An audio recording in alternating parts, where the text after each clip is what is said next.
Alhamdulillahirabbil alamin. Alladzi khalaqal mauta wal hayata liyabluwakum ayyukum ahsanu amala.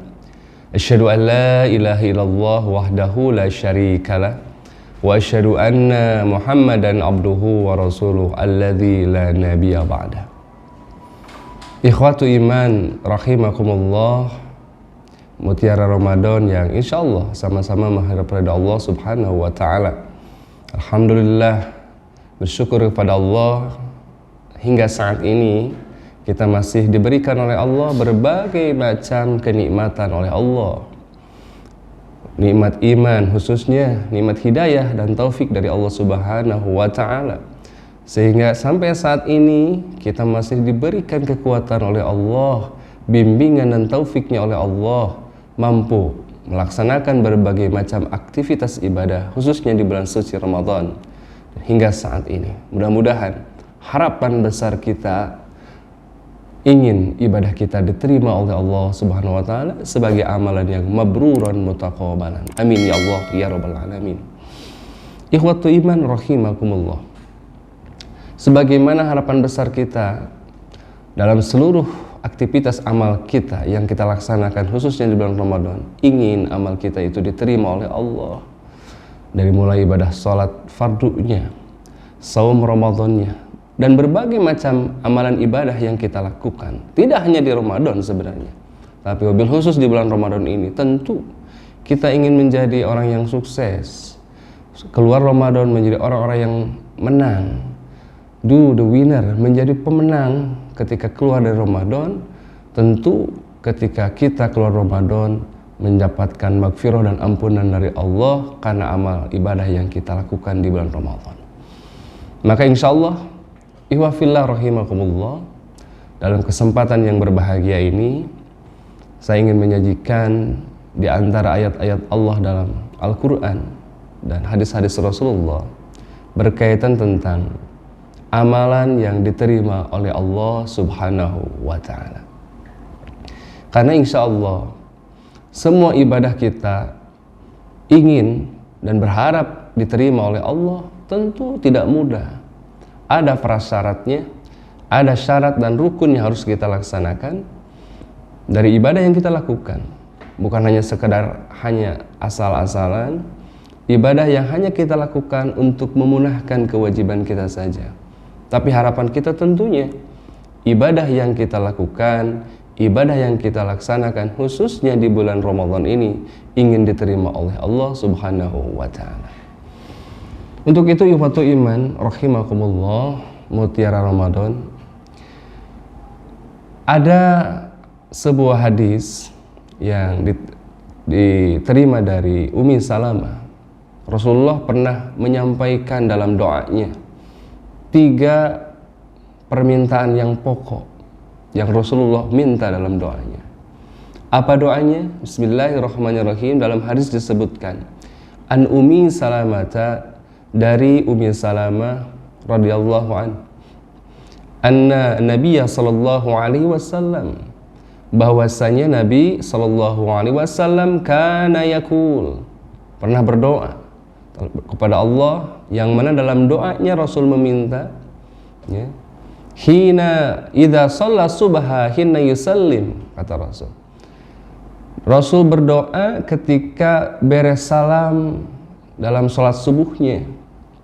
Jadi Rasulullah memang banyak hadis-hadis yang menyatakan tentang doa-doa Rasul yang sering Rasul dawamkan, dan diantaranya adalah ini: Rasul ketika beres salam dalam sholat subuhnya senantiasa memanjatkan doa ini. Apa doanya? Rasul memohon 3 permintaan pokok dalam doanya. Apa doanya? Insya Allah doa ini mungkin pemirsa semua ikhwatu iman sudah pada hafal. Allahumma inni as'aluka ilman nafi'an wa rizqan tayyiban wa amalan mutaqabbalan. Allahumma ya Allah, ini sesungguhnya aku, kata Rasul, as'aluka, memohon kepadamu, meminta kepadamu, ilman nafi'an, ilmu yang bermanfaat, wa rizqan thayyiban, dan rizki yang baik, yang thayyib, wa amalan mutaqabbalan, serta amal yang diterima. Nah, dalam doa ini Rasul meminta 3 yang pokok. Pertama, Allahumma inni as'aluka ilman nafi'an. Ya Allah, aku memohon kepadamu ilmu yang bermanfaat. Tentu ini menjadi pertanyaan buat kita. Sempat gak kita penasaran kenapa dalam doanya Rasul meminta yang pertama itu ilman nafi'an? Kenapa tidak dibalik, misalkan Allahumma inni as'aluka amalan mutaqabbalan, misalkan wa rizqan thayyiban wa ilman nafi'an? Tentu ini ada maksudnya. Pertama, Rasul meminta ilman nafi'an. Ya Allah, aku mohon kepadamu ilmu yang bermanfaat. Kenapa? Tentu banyak dalam keterangan yang lain didukung dengan keterangan Al-Quran bahwa ternyata ilmu itu mampu meningkatkan derajat kita di sisi Allah Subhanahu wa Ta'ala, khususnya dalam surat Al-Mujadilah, Al-Hujurat, yarfa'illahu alladhina amanu minkum walladhina utul ilma darajat. Allah akan mengangkat orang-orang yang beriman di antara kamu dan orang-orang yang diberikan ilmu beberapa tingkatan, beberapa derajat. Ini menunjukkan bahwa ilmu itu bisa meningkatkan derajat kita di sisi Allah Subhanahu wa Ta'ala. Tentunya di akhirat.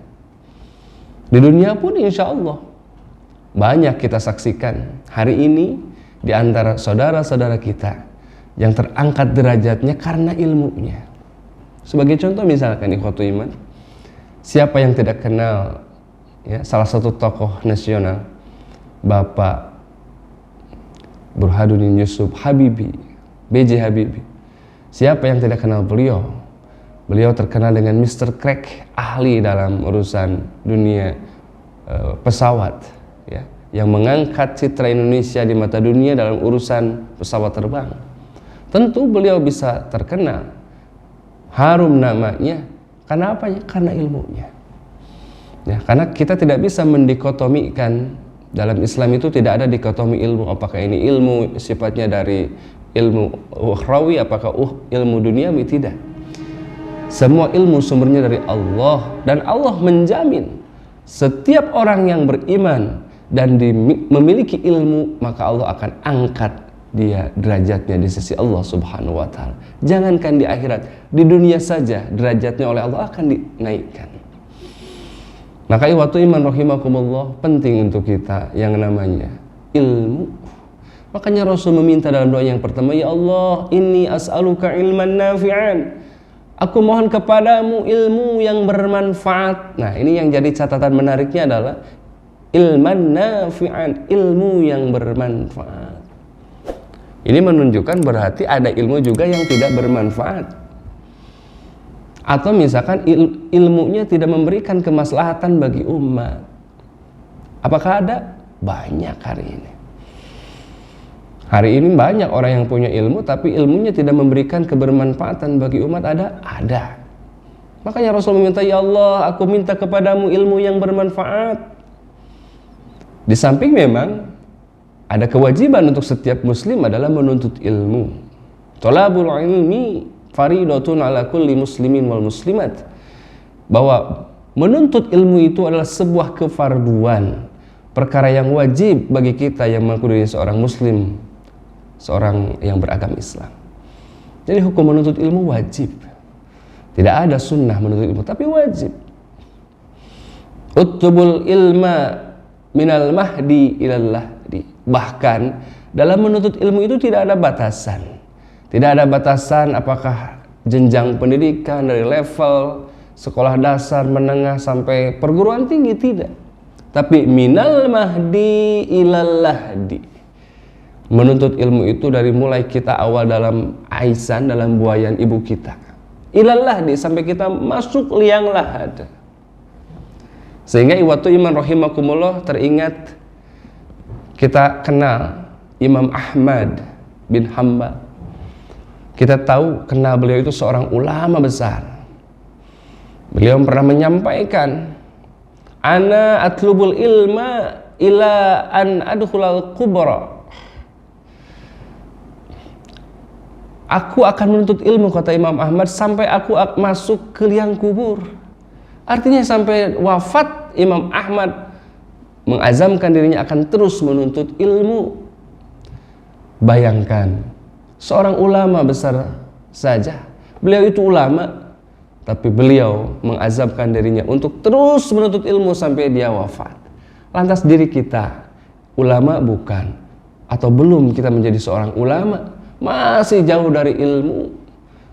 Lantas kita malas-malasan untuk menuntut ilmu, maka kita malu dengan para ulama yang mengazamkan dalam dirinya, meskipun sudah menjadi ulama besar, ulama hadis, tapi beliau mengazamkan dalam dirinya akan terus menuntut ilmu sampai masuk ke liang lahat.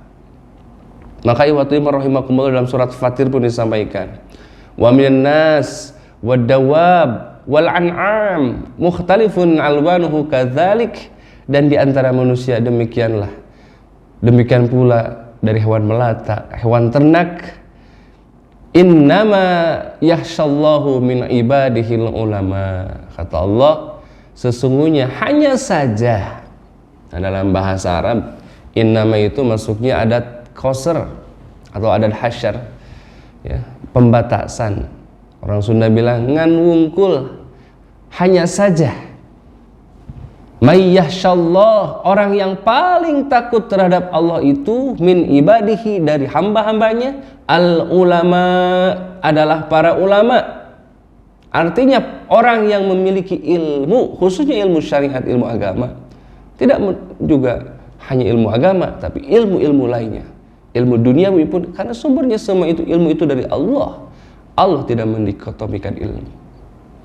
Jadi kata Allah, orang yang paling takut kepadaku, kata Allah, dari hamba-hambanya adalah al-ulama, para ulama, orang yang memiliki ilmu.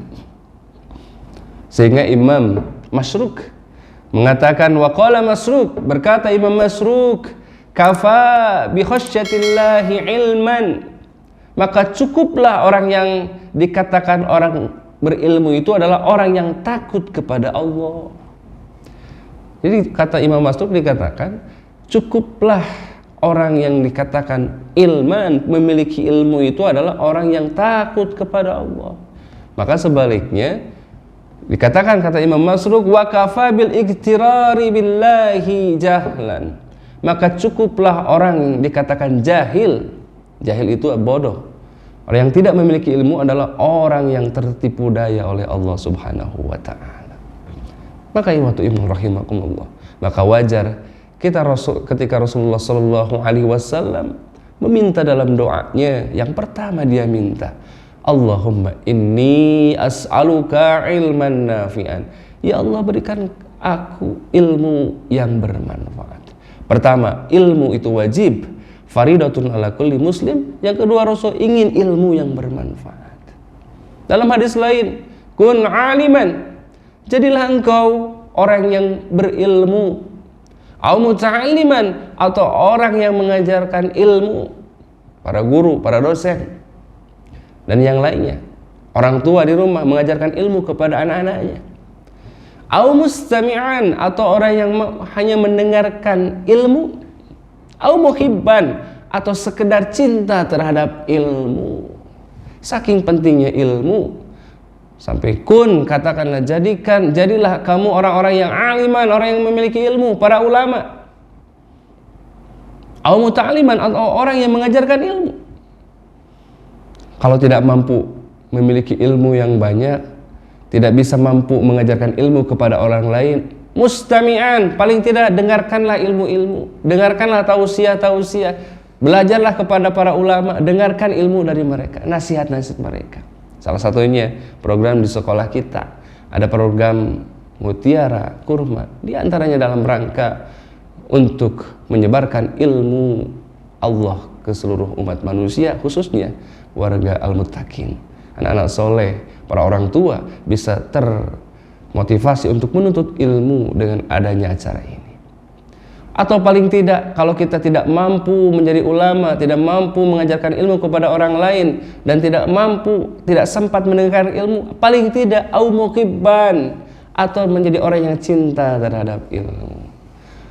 ya, memberikan dorongan dalam bentuk materi, moral ataupun non materi. Untuk apa? Kemajuan ilmu agama, untuk supaya ilmu agama Allah tersebar di muka bumi. Yang kedua, ikhwatu iman rahimakumullah, dalam doanya Rasul meminta warizqan thayyiban. Rasul meminta setelah ilmu yang bermanfaat adalah rizki yang thayyib, rizki yang baik. Rasulullah SAW, Allah Subhanahu wa taala dalam Al-Qur'annya menyampaikan dalam Quran surat Al-Baqarah 168, Ya ayuhannasu kulu mimma fil ardi halalan thayyiban. Wahai seluruh umat manusia, kulu mimma fil ardi, makanlah semua yang ada di muka bumi ini. Untuk siapa? Untuk kita manusia. Dengan catatan kata Allah, halalan thayyiban, halal dan thayyib. Nah, ini menjadikan perintah, dalil dari Allah untuk kita tidak sembarangan dalam memakan atau mengkonsumsi rizki-rizki dari Allah. Tentu banyak sekali rupanya, tapi awas jangan sampai kita menabrak aturan-aturan Allah sehingga apa yang kita makan, apa yang kita konsumsi jauh dari perintah Allah, tidak terhindar dari perkara-perkara yang diharamkan oleh Allah.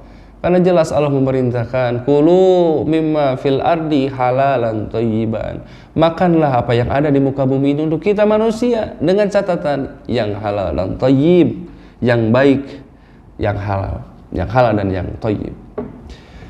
Dalam hadis al halalu bayyinun wal haramu bayyinun. Yang haram udah jelas keharamannya, yang haram yang udah jelas keharamannya, yang halal udah jelas kehalalannya. Dalam urusan rizki, paling tidak dalam hadis disebutkan ada 3 hal yang harus kita perhatikan. Pertama, dari segi zatnya, rizki itu harus jelas kehalalannya. Makanya tadi dalam hadis al halalu bayyinun, yang halal udah jelas, wal haramu bayyinun, dan haram pun sudah jelas kata Allah. Maka hati-hati, zatnya kita perhatikan, fisiknya, apakah barang itu, makanan itu, rizki itu adalah rizki yang halal, zatnya halal. Dalam Al-Quran bukan perkara yang diharamkan. Ya, dalam Quran, hurrimat alaikumul maitata waddama walahmal khinzir wa ma uhilla bihi li ghairillah. Diharamkan untuk kamu al-maitata, bangkai, walahmal khinzir, ya, daging babi. Hurimat alaikum wadama, darah yang mengalir, walahmal khinzir, darah yang mengalir. Ya. Wa ma uhilla bihi li ghairillah. Ya, dan sembelihan yang bukan atas nama Allah. Makanya diajarkan dalam penyembelihan itu harus menyebut nama Allah. Bismillahi Allahu akbar. 4, hanya 4 yang diharamkan, sisanya halal. Ya. Al aslu fil asya al ibahah. Ya. Asal dalam segala sesuatu itu boleh kecuali ada dalil yang mengharamkannya. Maka yang 4 tadi dalam Al-Quran, hurimat alaikumul maitata waddama walahmal khinzir wa ma uhilla bihi li ghairillah. Yang kedua, thayyiban, yang thayyib. Tentu tidak cukup hanya dengan halal, tapi perhatikan ya, secara zatnya juga harus baik, tidak memberikan efek madarat terhadap badan kita. Yang pertama itu dari segi zatnya harus halal dan thayyib. Yang kedua, dari cara mengusahakannya pun harus halal dan thayyib. Karena bisa jadi mungkin barangnya halal, ya, beras itu halal, tapi kalau dicari dengan cara-cara yang haram menjadi haram dalam sisi Allah. Ya, makanan yang halal misalkan banyak rupanya dasarnya halal, tapi dicari, diperoleh dengan cara-cara yang haram, maka jatuhnya menjadi haram. Jadi selain zatnya yang halal, maka cara mendapatkannya pun, cara mengusahakannya pun harus dengan cara-cara yang dihalalkan oleh Allah. Bukan dengan cara mencuri, bukan dengan cara menipu, bukan cara goror, bukan dengan cara korupsi misalkan. Maka itu jatuhnya menjadi haram. Walaupun asalnya zatnya halal, tapi dicari dengan cara-cara yang haram, menjadi haram.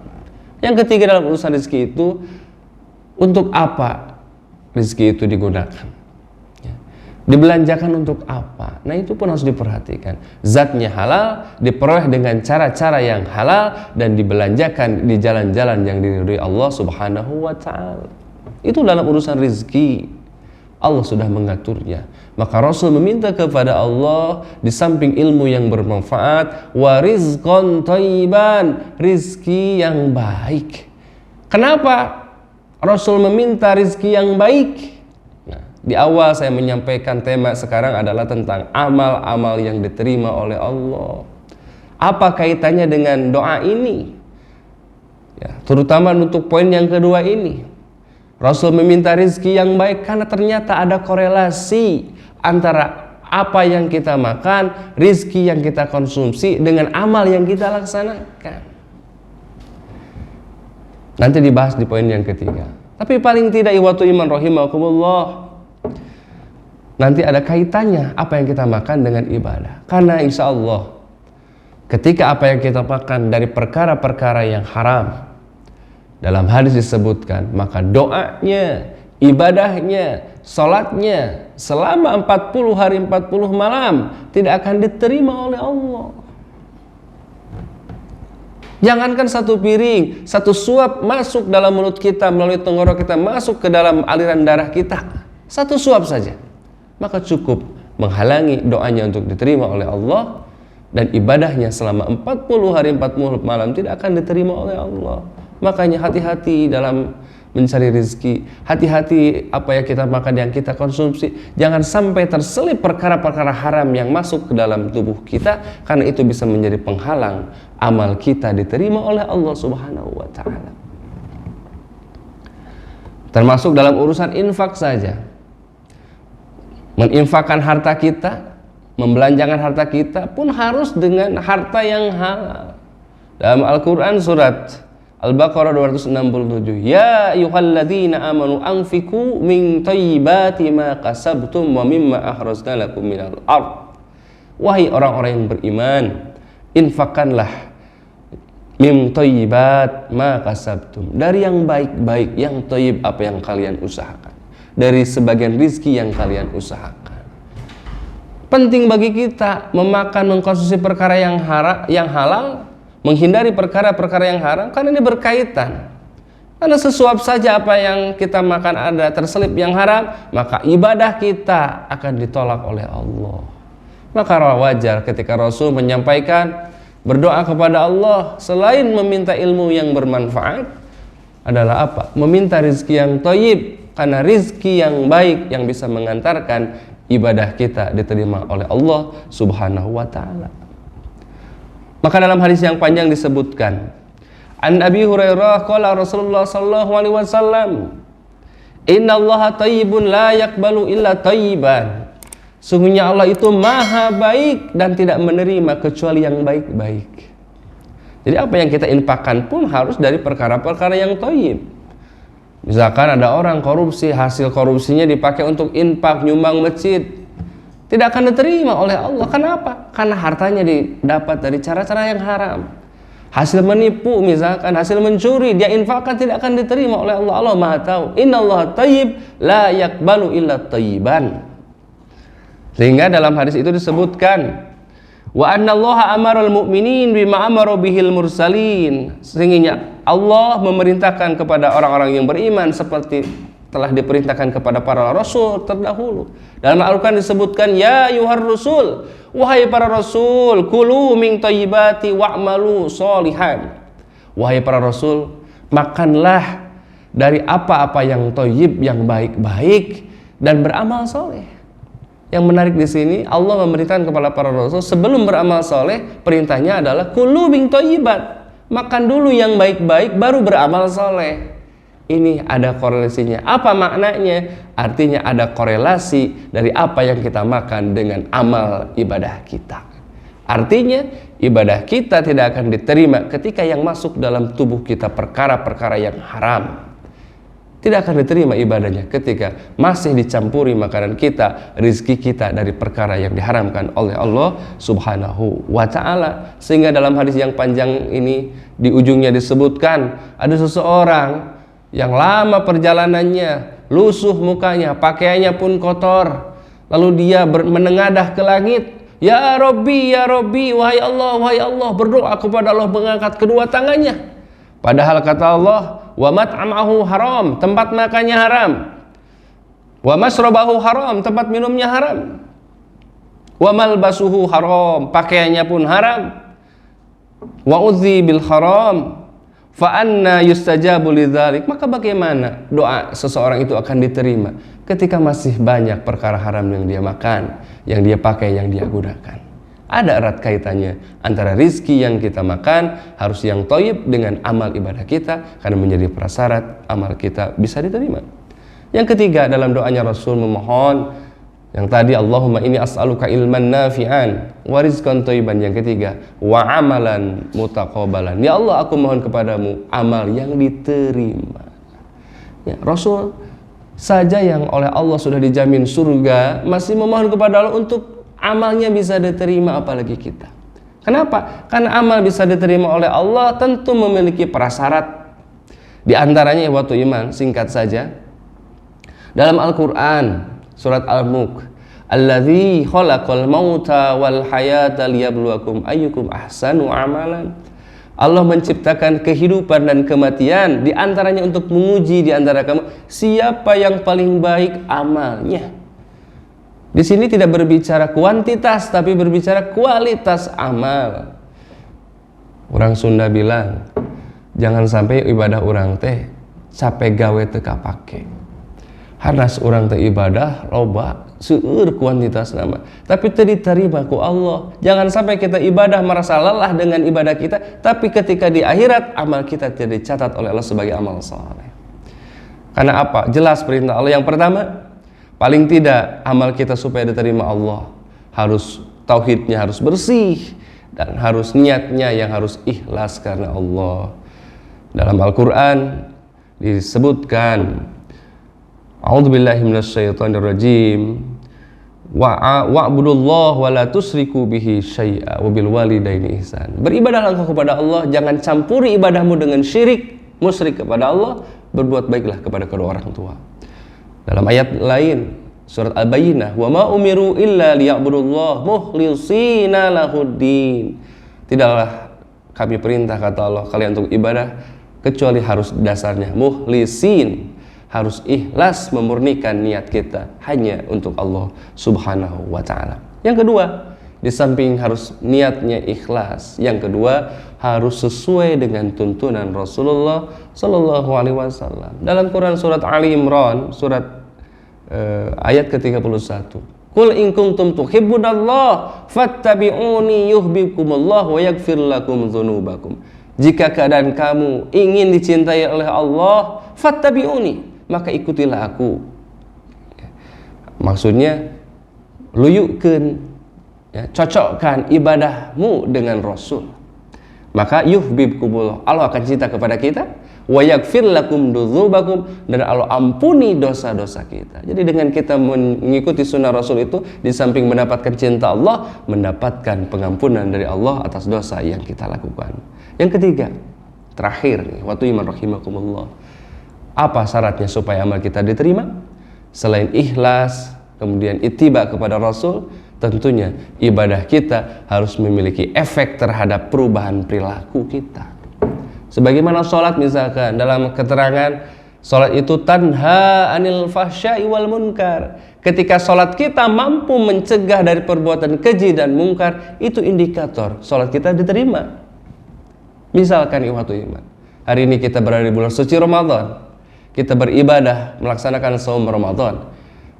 Dalam Ramadan kita menjadi orang yang ahli sedekah. Dalam Ramadan kita menjadi ahli saum. Di bulan Ramadan kita menjadi ahli qiyamul lail, rajin melaksanakan sholat malam, menjadi ahli Al-Quran, membaca Al-Quran, menghatamkan Al-Quran. Maka untuk melihat indikator apakah ibadah kita diterima atau tidak, maka lihat nanti di bulan Syawal, di luar Ramadan, apakah ibadah kita, saum kita terus dilaksanakan di luar Ramadan dengan saum sunnah. Apakah di Ramadan kita qiyamul lail, di luar Ramadan kita tetap melaksanakan sholat tahajud? Apakah di Ramadan kita baca Quran, di luar Ramadan kita menjadi orang yang ahli membaca Al-Quran? Tentu itu menjadi indikator bahwa amal kita diterima oleh Allah Subhanahu wa ta'ala. Ikhwatu iman rahimakumullah, 3 permintaan pokok Rasul dalam doanya, Allahumma inni as'aluka ilman nafi'an wa rizqan thayyiban wa amalan mutaqabbalan. Mudah-mudahan ini bisa kita juga dawamkan di setiap akhir dalam sholat subuh. Kata Rasul tadi, idza shalla subha hina yusallim faqala Allahumma inni as'aluka ilman nafi'an wa rizqan thayyiban wa amalan mutaqabbalan. Mudah-mudahan ada guna dan manfaatnya, khususnya untuk saya pribadi yang menyampaikan, umumnya untuk ikhwatu iman semuanya, yang benar dari Allah Subhanahu wa taala. Kekurangan dan kealfaan murni kekurangan dari diri pribadi. Aku lu qouli hada wa astaghfirullah li wa lakum. Rabbana atina fid dunya hasanah wa fil akhirati hasanah wa qina adzabannar. Wassalamualaikum warahmatullahi wabarakatuh.